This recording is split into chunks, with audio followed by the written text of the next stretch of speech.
Replacing the fuel pump on a 1998 Dodge B2500. Now I'm assuming it's the same as the 3500, and there is a video on YouTube, but there were no dimensions on where to cut the hole.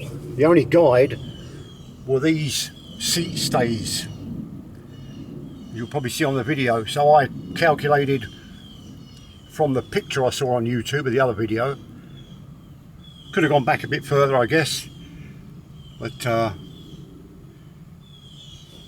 it's either drop the fuel tank, which is a hell of a job, as everybody knows, or cut a hole in the floor, which this has taken me 10 minutes with a grinder to knock this out.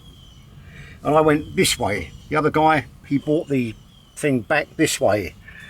I wanted to keep the grinder away from, well, pretty much that. As you can see, they're sunk in down there, and there's a bit of gap between that and the tank. So when you're grinding, just feather it at a very low rate all the time, so that you're nowhere near touching the tank or anything else. So just lightly go in with your grinder till it splits the metal, and then as you can see, I'll prise that back there. So there are the dimensions. I guess it's well, looking at that piece, you can see that I've got that 6 inches out from there, and as you can see, it's the length of that and some, just a little bit more of that bracket. So looking at it from there,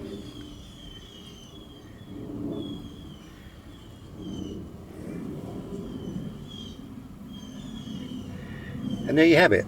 This part is easy getting this out, it's all plastic, and there is a video on YouTube on how to get these clips off. Certain clip there, that round one, and obviously be careful of this. It's plastic, and it's a gasket under there, so you can bet your life that's stuck. So don't hit that with anything. Try and, you know, get it off with your hands, or put a rag around it and to unloosen it. Yeah, there you have it. Dodge B2500. So the end of that from there is a foot, as you can see. So I could have come up here, actually, there. I could have come out a foot, perhaps gone in at 4 inches this way, and stopped at a foot that way.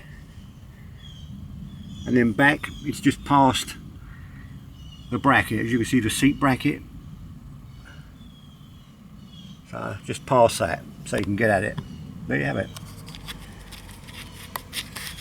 Why didn't Dodge just put a panel here that could be unbolted? No, take it to a garage and spend lots of money doing it. Well, that ain't happening. I'm doing it myself. And one of these fuel pumps, Amazon, $53. So that's what it's going to cost me to do this, 53 bucks.